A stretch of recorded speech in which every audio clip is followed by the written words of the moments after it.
ہمارے ذہنوں میں جو معیارات بیٹھے ہوئے ہیں وہ کیا ہے؟ کامیابی پیسے سے ہے، کامیابی جائیداد سے ہے، کامیابی کاروبار سے ہے، کامیابی شہرت سے ہے، کامیابی اقتدار سے ہے۔ یہ معیارات، جو جتنا دولت مند اتنا کامیاب، جو جتنا مشہور اتنا کامیاب، جو جتنا پاپولر اتنا کامیاب، جو حکومت پر پہنچ گیا کامیاب، جس نے بڑا کاروبار جما لیا کامیاب، جس نے بہت جائیداد بنا لی کامیاب۔ یہی ہے اصل میں ساری بس کی گانٹھ۔ جو تصور کامیابی کا ہوگا اسی کے مطابق آپ کی بھاگ دوڑ ہوگی، اسی کے لیے جد و جہد ہوگی، اسی کے لیے توانائیاں صرف ہوں گی، اسی کے لیے دن رات کی مشقت ہوگی۔ یہ ہے اصل شے جس کی یہاں نفی ہو رہی ہے۔ کامیابی دولت سے نہیں، کامیابی شہرت سے نہیں، کامیابی اقتدار اور طاقت اور حکومت سے نہیں، بلکہ کامیابی ہے ایمان سے، عمل صالح سے، تواصی بالحق سے، تواصی بالصبر سے۔ آپ غور کیجئے اس نقطہ نظر کا، اس ایٹیچیوڈ کا، یہ جو مینٹل ایٹیچیوڈ ہے، اس کا بدل جانا ہی انسانی شخصیت کے اندر انقلاب برپا کرے گا۔ اب آپ کا نتیجہ کیا نکلا؟ اگر تو دولت سے کامیابی ہوتی تو قارون بہت کامیاب تھا، اگر حکومت سے کامیابی ہوتی تو فرعون اور نمرود بہت کامیاب تھے۔ کامیابی ان سے نہیں ہے۔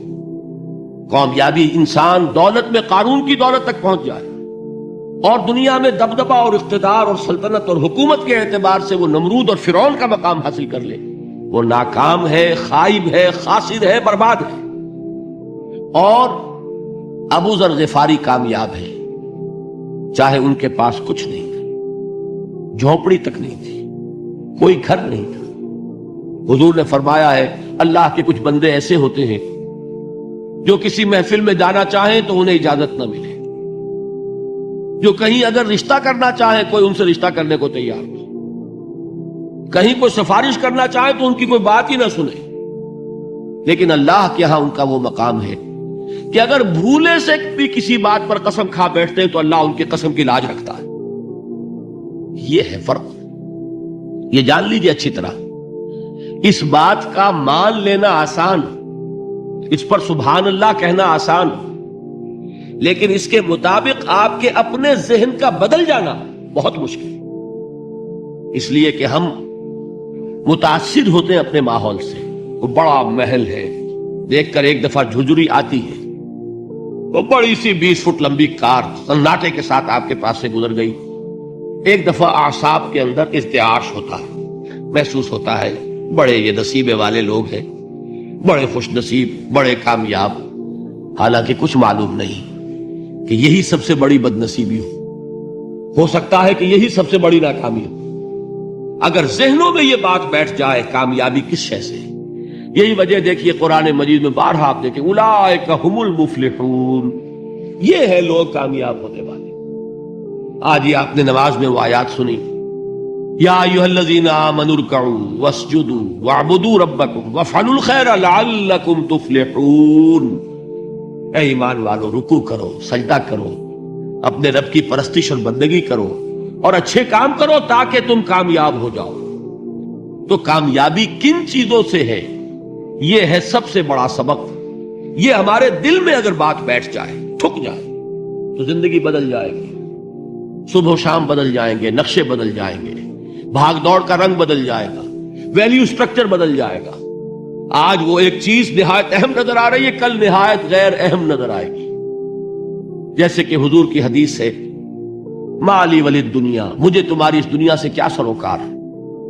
انما مثلی کراکب استظل تحت شجرۃ ثم راح فترکها، میری مثال تو اس سوار کی سی ہے جو تھوڑی دیر کے لیے ایک درخت کے سائے میں ٹھہرتا ہے سستانے کے لیے، پھر وہ اپنا راستہ لیتا ہے، اسے اس درخت سے مستقل تعلق اس کا نہیں ہے، وہ اس کا گھر نہیں، وہ اس کی منزل نہیں۔ اسی طرح یہ دنیا میرا گھر نہیں ہے۔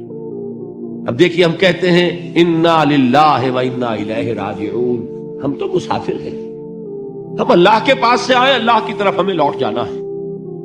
کن فی الدنیا کانک غریب و عابر سبیل، حضور فرماتے ہیں دنیا میں ایسے رہو جیسے کہ تم اجنبی ہو یا راہ چلتے مسافر۔ لیکن یہ طرز عمل کب ہوگا؟ جبکہ یہ آیت ہمارے ذہنوں کے اندر بیٹھ گئی ہو، والعصر ان الانسان لفی خسر الا الذین آمنوا وعملوا الصالحات وتواصوا بالحق وتواصوا بالصبر۔ یہ ہے اصل بات جو میں نے عرض کیا تھا کہ میں بتاؤں گا صحابہ کیوں ایک دوسرے کو یاد دلاتے تھے۔ اس لیے کہ دیکھیے جیسے برف باری اگر ہو رہی ہو، آپ باہر نکلیں گے تو برف آپ کے کپڑوں پر جم جاتی ہے نا، تو آپ جھٹکتے ہیں کپڑوں کو تاکہ برف ہٹ جائے۔ ہمارے ایمان پر اس دنیا میں رہتے ہوئے جب ہم متاثر ہوتے ہیں ماحول سے تو گردہ آ جاتا ہے، برف پڑ جاتی ہے، اس کو جھٹکتے رہنے کی ضرورت ہے۔ اور وہ جھٹکنے کی بہترین اور مؤثر ترین شکل یہی ہے کہ یاد رکھو کامیابی ان چیزوں سے نہیں ہے۔ چمک دمک جو ہے دنیا کی، یہ ساری چمک دمک جو تمہیں رجھا رہی ہے، جو تمہیں اپنے اندر گم کیے ہوئے ہے، یہ لفظ گم پر اقبال کا وہ شعر یاد آ گیا کہ کافر کی یہ پہچان کے آفاق میں گم ہے، اور مومن کی یہ پہچان کے گم اس میں ہے آفاق۔ تم گم نہ ہو کر رہ جاؤ، اس میں مبہوت نہ ہو کر رہ جاؤ، مرعوب نہ ہو کر رہ جاؤ، دنیا ہی کی محبت تمہارے اوپر ڈیرے نہ ڈال دے، تمہارے دلوں کے اوپر مسلط نہ ہو جائے۔ لہذا تازہ کرتے رہا کرو، والعصر ان الانسان لفی خسر الا الذین آمنوا وعملوا الصالحات وتواصوا بالحق وتواصوا بالصبر۔